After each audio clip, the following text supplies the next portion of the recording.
I was there, standing, watching everything. That sophisticated restaurant, the glasses of wine, the discreet laughs, and her. Sitting at the table with him, laughing, as I held the divorce letter in my hands. Adrenaline was pulsing through my veins, but my expression? Unshakable. I already knew everything. Every lie, every lame excuse, every look she gave me while hiding secrets behind a forced smile. The worst had already happened, and I had decided to end it in the most surgical way possible. She didn't know I was there. I didn't know that I had already discovered everything. Her lover, that guy she swore was the future she so desired, was so engrossed in the game of seduction that he barely paid attention to his surroundings. As I approached, I felt the shock wave that hit her as soon as she saw me. Her face turned pale, her lips trembled, but she still tried to maintain her composure. That's when I placed the letter on the table, between her glass of wine and her plate. She looked at the envelope as if it were a bomb about to explode. And, in a way, it was. Shock filled his eyes, but what came next was unexpected. Tears.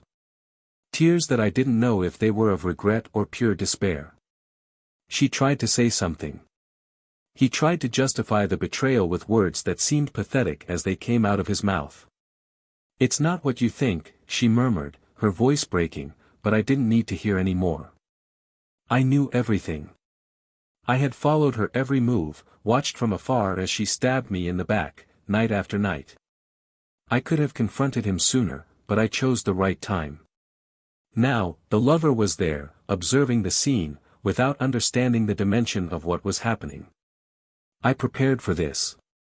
For every tear, for every plea. But what she didn't know was that her betrayal wasn't the worst part of this story. I discovered something much bigger. He, the lover she chose, was not just any adventurer. He was an opportunist. A scammer. And she, so deluded, thought she had found the love of her life, while he only saw an opportunity to get rich at her expense. She never loved me the way I loved her, and now I was about to discover the price of that choice. The weeks before that dinner had been hell for me. I pretended that everything was fine, that I still believed the lame excuses about late meetings, trips with friends, casual encounters with coworkers. She was so convinced she had everything under control. Little did she know that with every excuse she came up with, I was one step ahead, collecting evidence, preparing for the moment when she would finally fall for good. And that moment had arrived. When I placed the divorce letter on the table, the lover looked at me uncomfortably. Maybe he knew his game was about to be over. Or maybe he was just too cowardly to face the consequences. In any case, that was the last time I would see him.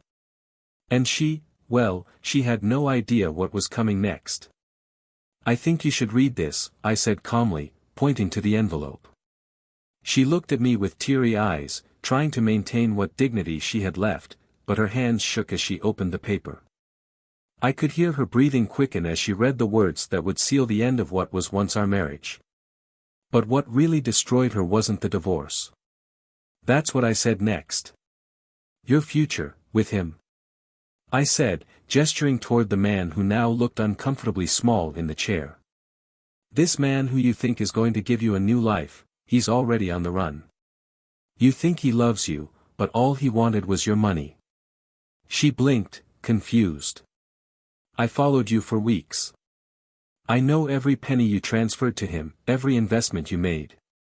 He deceived you, just like you deceived me."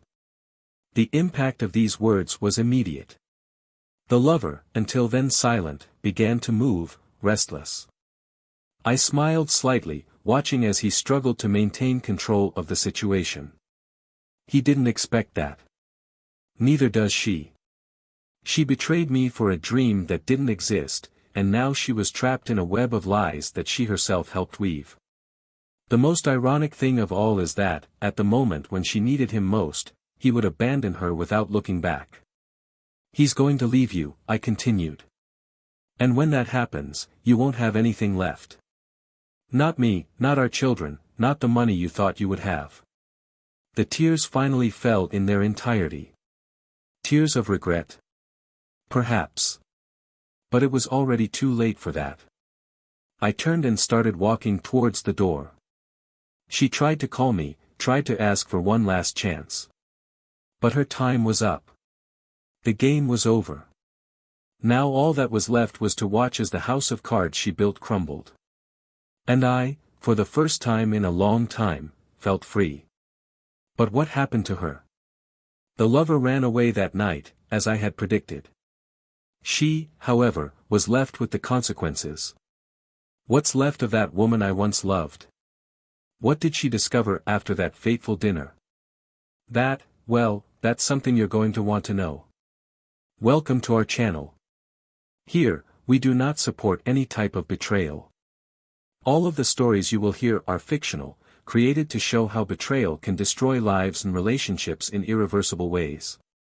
The moral behind each narrative is clear: those who betray always pay the price.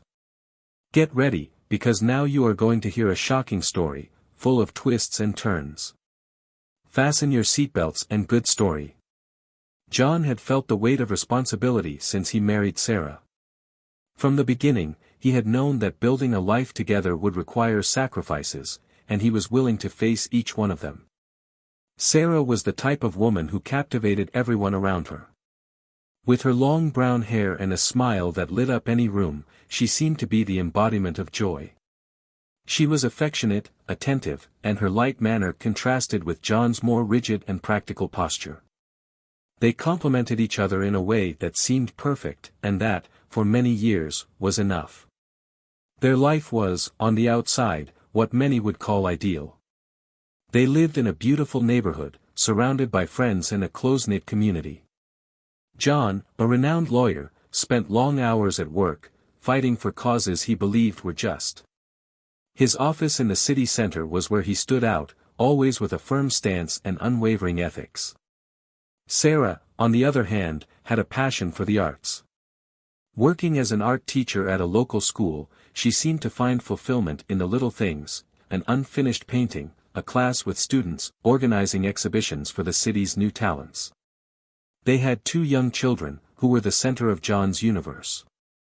Their every smile or gesture of affection made him forget for a moment the stress of work and the challenges of adult life. The family's routine was solid, marked by dinners together and conversations about days gone by, with the children always laughing and playing around the table. John, proud, felt responsible for protecting that small universe they had built with so much care. However, like many marriages that last more than a decade, there were times when John noticed something was lost between him and Sarah. There were no major conflicts, no explosive fights. It was something more subtle, as if an invisible distance had begun to settle between them. John noticed that conversations were no longer flowing as they used to. Silences that were once comfortable now felt heavy, almost suffocating. Sarah, who had previously shared everything with him, now seemed distant, keeping to herself the thoughts she once shared with enthusiasm. He tried to ignore the signs at first. Sarah was busy, as was he. Children demanded time, work demanded focus, and life was sometimes just that, an accumulation of routine days where there wasn't always room for grand gestures of affection. But deep down, John knew something was changing. And this change brought an uneasiness that he couldn't explain. Sarah felt this too, but in a different way. She was always a dreamer, someone who needed constant inspiration to feel alive. The routine, which at the beginning of the marriage seemed comfortable, began to suffocate her. She still loved John, or at least she believed she did, but something inside her yearned for more. Her work as a teacher, although rewarding, no longer brought the same sparkle to her eyes. The days dragged on, and, at night, she found herself increasingly absorbed in distant thoughts, seeking meaning in things she hadn't questioned before. Sometimes she missed who she was before she got married, the freedom she had to explore the world without ties.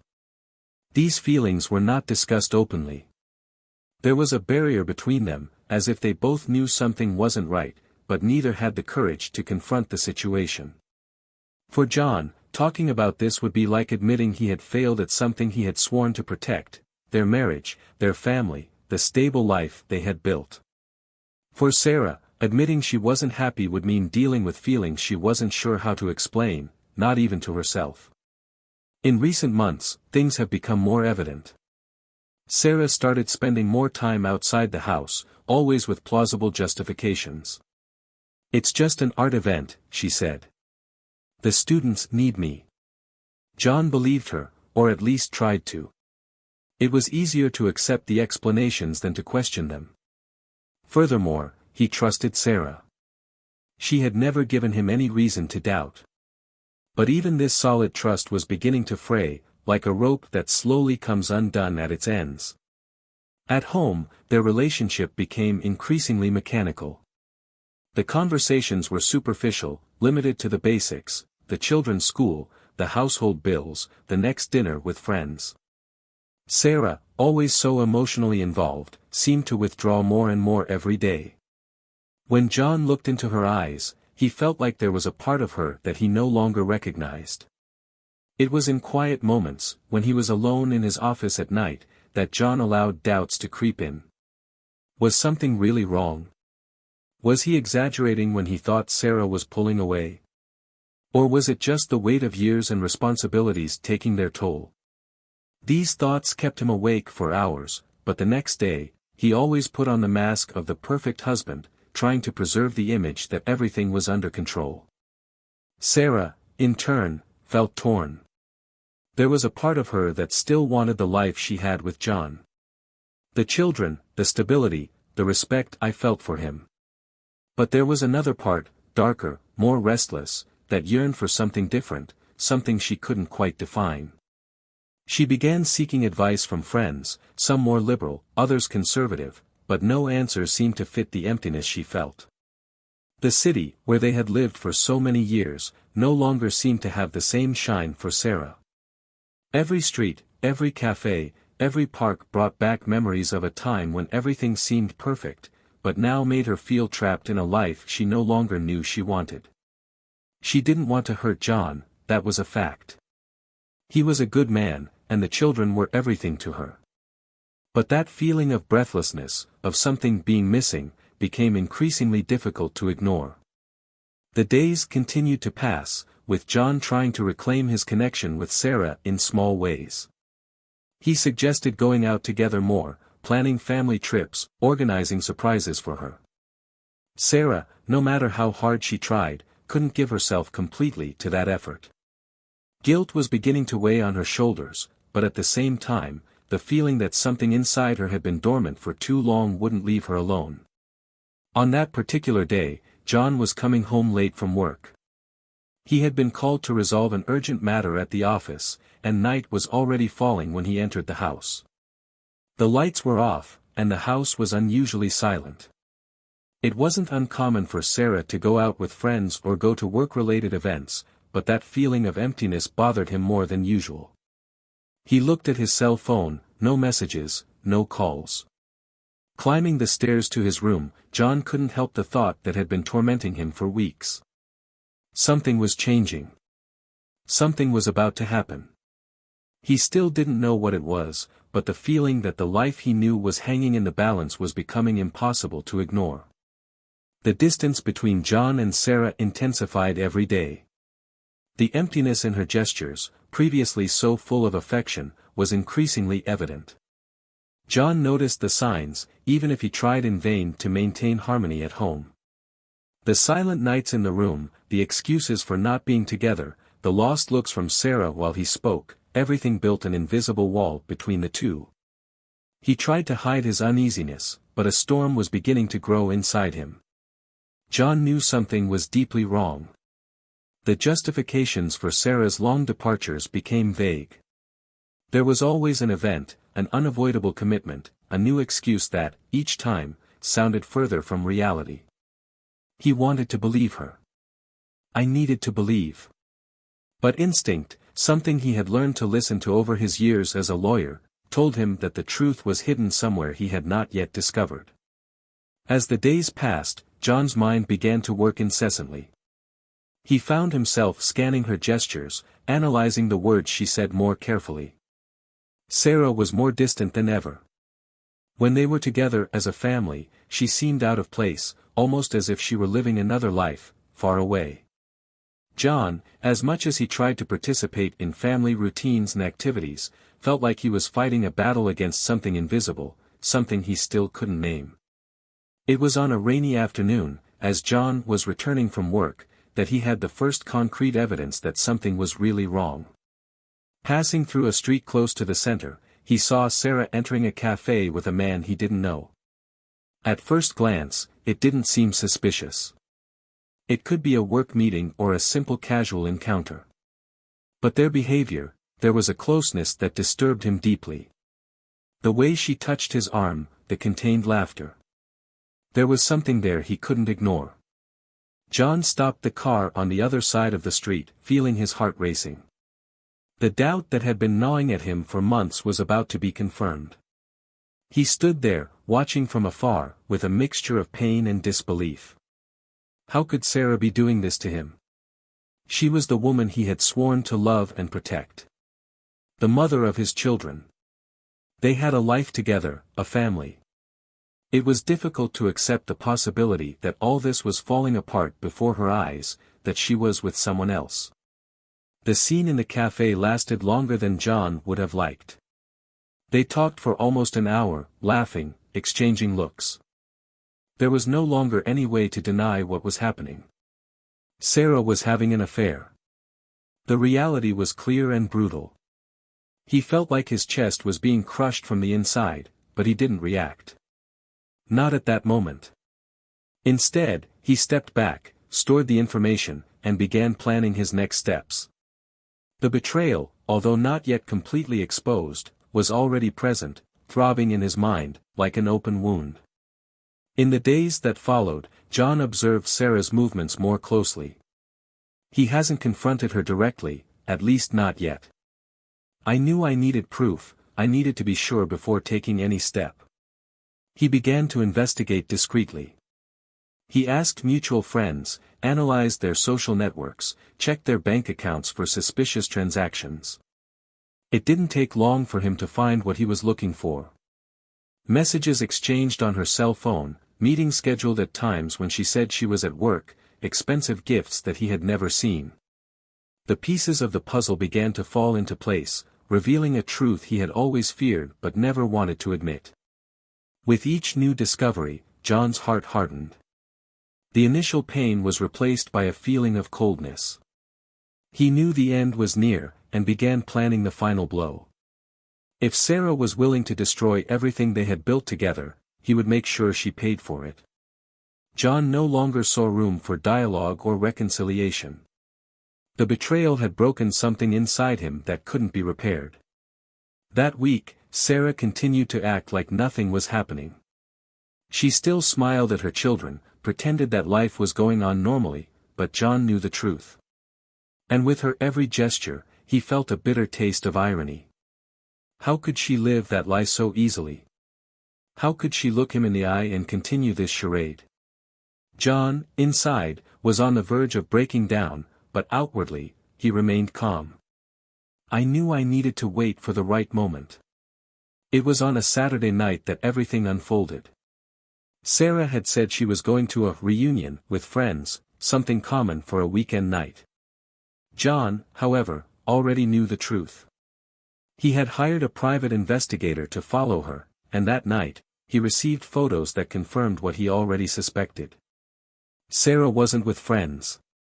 She was with him, the man from the cafe, laughing and sharing a night that was supposed to be theirs.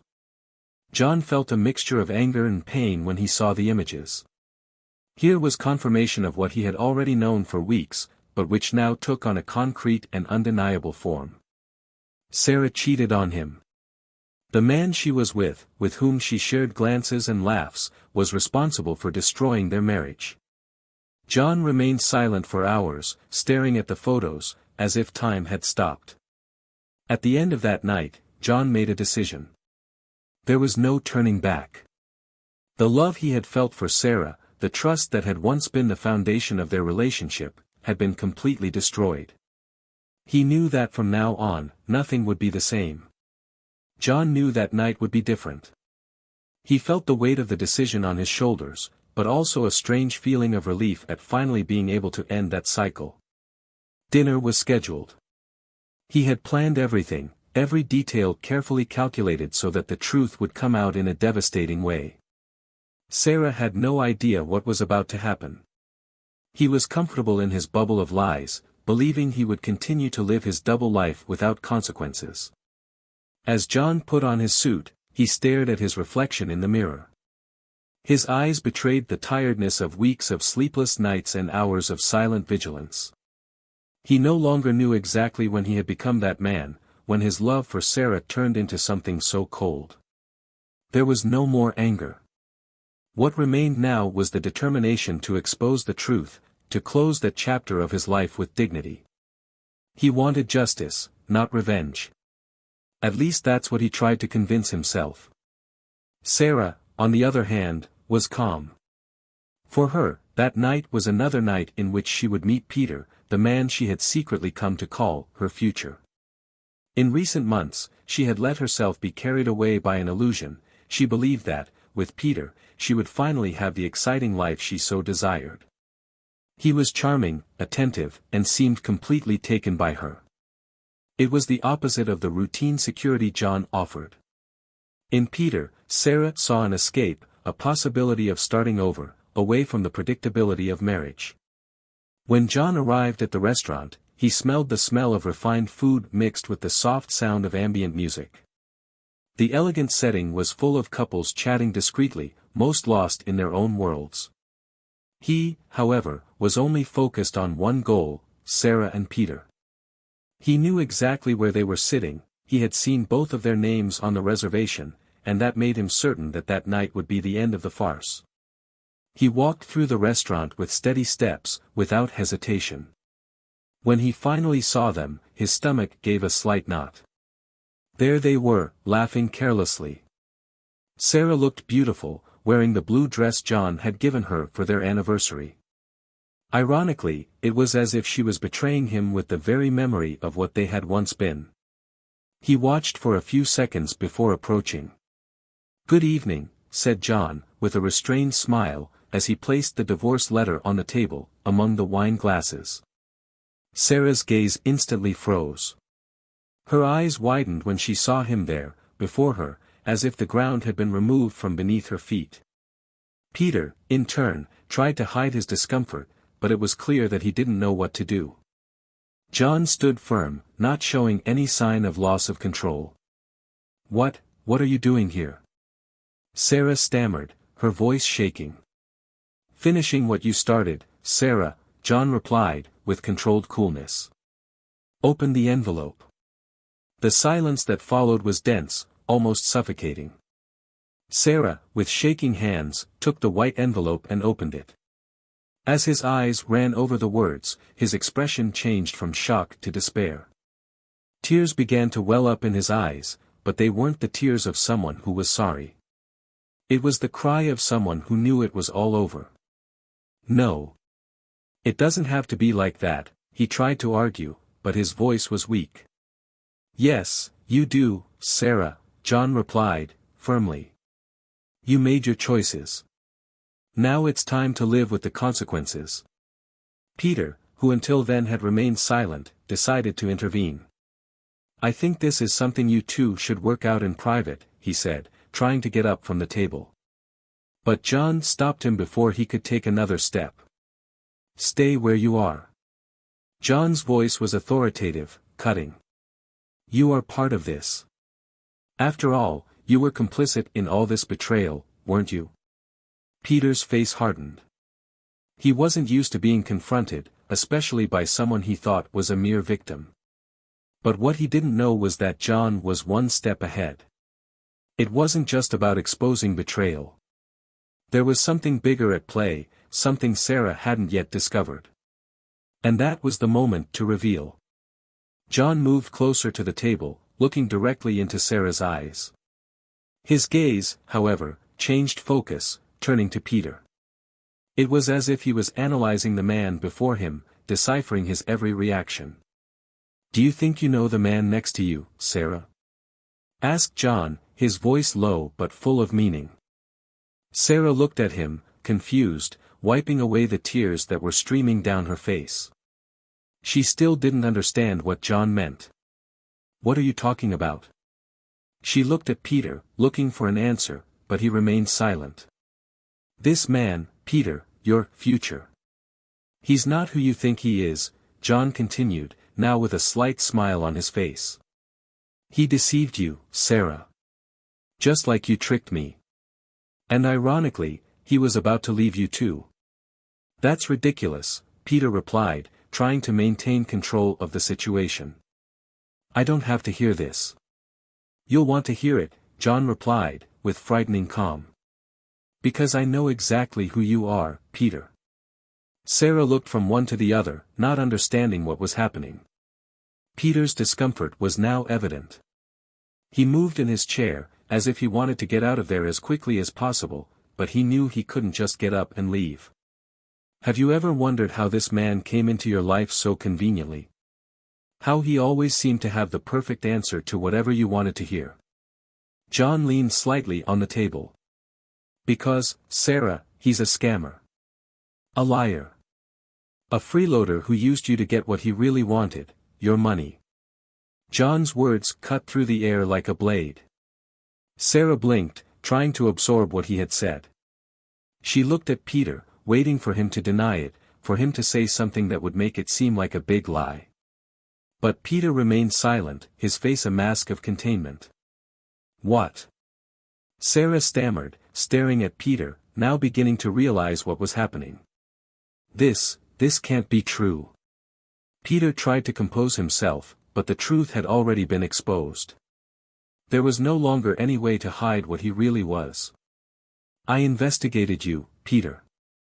I discovered your true identity, the scams you pulled on other women, the fraudulent deals you involved Sarah in. Did you think you could get away with this?"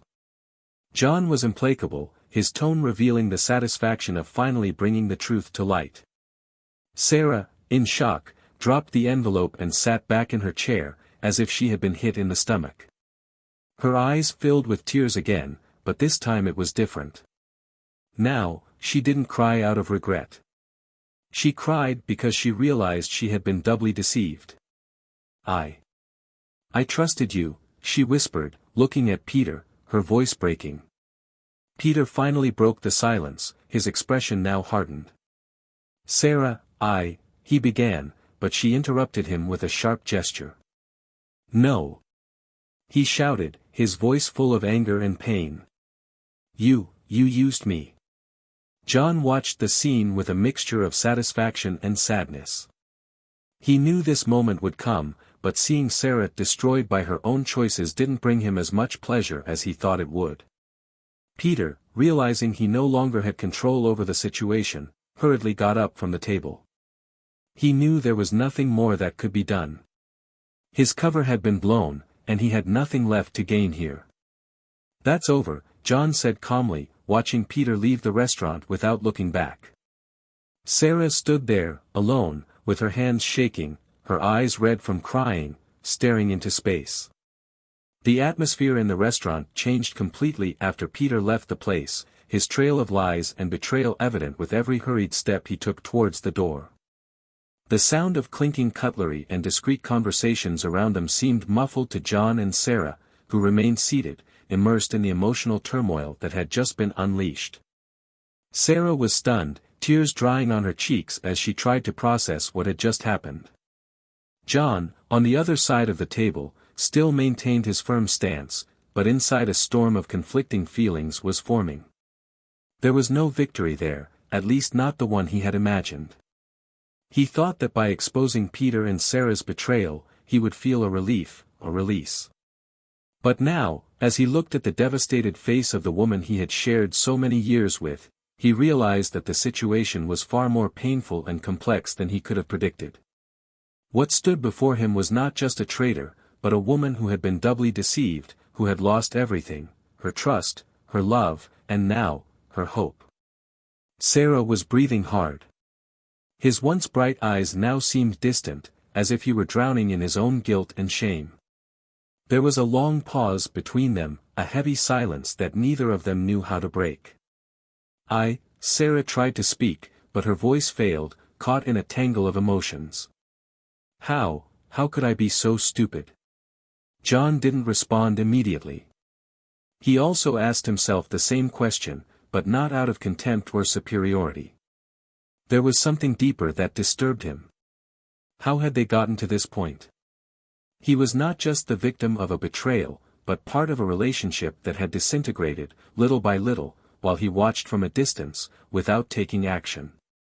"You're lost, Sarah," John said finally, his voice low but firm. "And me too." She looked up at him in surprise. That unexpected confession seemed to touch her in a way that no accusation or confrontation had done so far. "What?" he whispered, almost as if he couldn't believe what he was hearing.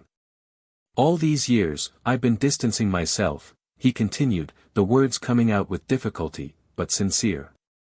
"I was so focused on keeping up appearances, on making sure our lives were perfect, that I failed to notice when you started to pull away. I ignored the signs because deep down, I didn't want to face what was wrong." Sarah shook her head, trying to hold back more tears, but they came anyway. She knew she had made mistakes, irreparable mistakes, but hearing John admit his own share of the blame made her look at the situation differently. It wasn't just a matter of betrayal. It was the failure of both, of a relationship that didn't know how to adapt to changes, that didn't reinvent itself when it needed to. "But that doesn't justify what you did," John added, his voice returning to a more stern tone. "I was here. And you chose to betray me." Silence dominated again. Sarah looked down at the table, unable to look at John. She knew he was right. There was an abysmal difference between the mistakes he recognized and the betrayal she had committed. And now, all that was left was the emptiness of his decisions. "You can still change things," John said, after a long moment. He took a deep breath, choosing his words carefully. "I'm not saying we can go back to the way we were. That's over. But you can at least be honest with yourself. You can try to fix what's left." She looked at him, confused. "Fix what?" "I have nothing left, you do," John replied, looking deeply into her eyes. "Our children. They still need you. I don't know how this will work out between us, but they don't deserve to pay the price for our mistakes." The mention of her children broke something in Sarah. The pain of betrayal was mixed with regret for the impact his actions could have on them. All this time, she had been so caught up in her own desperation for something new, for an escape, that she hadn't stopped to think about the broader consequences of her choices. How would that affect the people she loved most? John watched the effect his words had. He knew that the pain Sarah felt at that moment was legitimate, but she needed to face the truth, just as he had done. She needed to face what she had destroyed and somehow find a way to rebuild, even if it was just for herself and her children. "What about you?" she asked, almost in a whisper. "What are you going to do now?" The question hung in the air. John didn't have an immediate answer. "All I knew was that, at that moment, I needed distance. Distance to think, to process everything that had happened." He looked at Sarah, feeling a strange mix of pity and compassion. She was broken, but somehow so was he. "I don't know yet," John admitted. "But I need time. We need time." She nodded slowly, understanding that the wounds opened at night would take time to heal, if they ever healed completely. The moral dilemma was clear to both. Sarah, now broken, needed to decide how she would rebuild her life from the ashes of her choices. She had been the victim of a scam, yes, but she had also been the agent of her own destruction. How would she forgive herself? How would she move forward, knowing that her selfish pursuit of something more had led to the ruin of everything she knew? For John, the decision was no less complex. He knew that, as much as he wanted to distance himself from Sarah, there was an unbreakable bond between them, their children. He couldn't just disappear, nor let hatred or resentment dictate his next actions. There was much more at stake than wounded pride or a broken marriage. He slowly got up from the table, putting on his coat while Sarah watched him silently, with an expression of restrained despair. "I'm going to watch the kids this week," John said calmly. "You can have as much time as you need to think, to compose yourself." Sarah nodded, still unable to form a complete response. She knew he was trying to be fair, but she also knew the road ahead would be hard. There were no promises of reconciliation, no guarantees that they would ever be able to rebuild what they had destroyed. What remained was an uncomfortable silence, heavy with the weight of everything that had been said and done that night. John took the first step toward the door, sensing the gravity of the situation. He didn't look back. There was something about him that said this was the end of a part of his life he had never imagined losing. Sarah, on the other hand, sat for a few minutes after John left. His world had irreversibly fallen apart. She had lost everything in one fell swoop, her husband, her lover, and perhaps herself. And now, the only thing left was the uncertain path ahead, where she would need to find a way to deal with the choices that had led her here. As the restaurant's lights slowly dimmed, a new silence settled in. Their future, now uncertain, hung over them both like a long, cold shadow. The days after the fateful dinner were a blur for Sarah. She retreated into a deep silence, isolating herself from the world around her. John had left home with the children, as promised, and now, alone, she faced the echo of her choices. The days were long, the nights were endless. Sarah walked through the empty house, looking at the memories of a marriage that was now nothing more than ruins. The frames on the walls seemed to mock her, happy moments that, behind the brightness of the photos, hid the slow, silent deterioration of their relationship. She looked in the mirror and saw a broken woman. Not only because of Peter's betrayal, but because of what she herself had done. He had betrayed the man who had been by his side for years, and now he paid the price. Regret consumed her, but what haunted her most was the realization that, even if she had made different choices, that emptiness she had felt for so long would still be there. Maybe it was a void that no one could fill. Meanwhile, John dealt with his own demons. Having the children with him brought some comfort, but the weight of failure continued to haunt him. The divorce was initiated, and although the legal issues were important, what worried him most was the impact it would have on his children. He watched them play, laugh unpretentiously, unaware that their lives were about to change forever. John knew he needed to be strong for them, but there was a deep pain that he tried to ignore, something that only time could heal. Sarah tried several times to talk to John. She wanted to explain, she wanted to apologize, but she knew that no words would correct what she had done. The conversations between them were short, functional, always about the children. The distance between the two seemed to increase with each phone call, each message exchanged. It was as if, after so many years of closeness, they were now complete strangers. It was on a cold afternoon, a few weeks after the divorce process began, that Sarah finally had the courage to leave the house and face reality. She went to school to pick up her children, knowing John would be there. When she saw him, standing next to the car, something inside her broke once again. There was no anger in his eyes, just a resigned sadness. He greeted her with a nod, and for a moment, it seemed as if the two had stopped being husband and wife and became just parents, united by the love of their children and nothing else. They watched as their children ran toward the car, laughing as if nothing was wrong in the world. Sarah felt a lump in her throat as she realized that no matter how hard she tried, she could never go back. The children, although young, would begin to realize that something had changed, and this realization was too painful to ignore. John, on the other hand, was increasingly focused on moving forward. He knew that the pain of betrayal would stay with him for a while, but the coldness of knowing that he had been betrayed by two people at the same time, his wife and the man who deceived her, hardened him in an irreversible way. He had promised himself that he would never let anyone hurt him like that again. His heart, once generous and open, was now slowly closing, protected by a barrier of distrust that would be difficult to break. Sarah, after weeks of seclusion, decided she needed help. He sought therapy, not just to deal with the divorce, but to try to understand where he had lost his way. She knew that the problem went beyond betrayal, it was something deeper, a dissatisfaction with herself that had led her to make destructive decisions. The journey to healing would be long, and she was willing to take it, even though she knew the path would be lonely. As for Peter, his life followed a predictable path. After being unmasked, he fled, as expected. The scam he planned against Sarah didn't yield what he expected, but that didn't stop him from trying it on someone else. He continued his life of deceit, always on the lookout for a new victim, someone vulnerable enough to fall into his web of lies. His destiny, however, was already set. It was only a matter of time before justice caught up with him. John and Sarah went their separate ways, but never truly free from each other, because of the children that brought them together.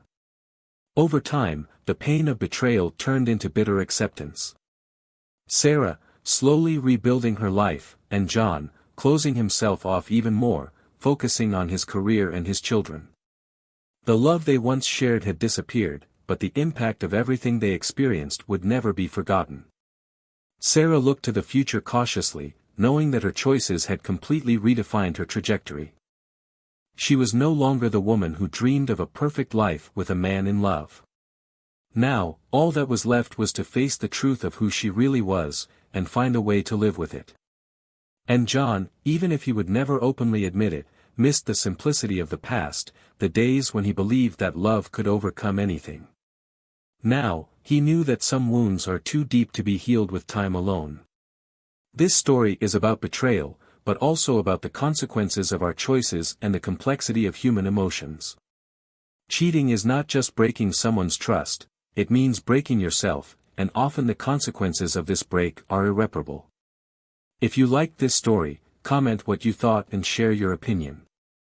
We want to know how you felt listening to this journey of mistakes, regrets and new beginnings. And don't forget to subscribe to the channel to follow more stories like this. Here, we do not support any type of betrayal. All stories serve as a lesson in how this type of behavior can destroy lives. Until next time.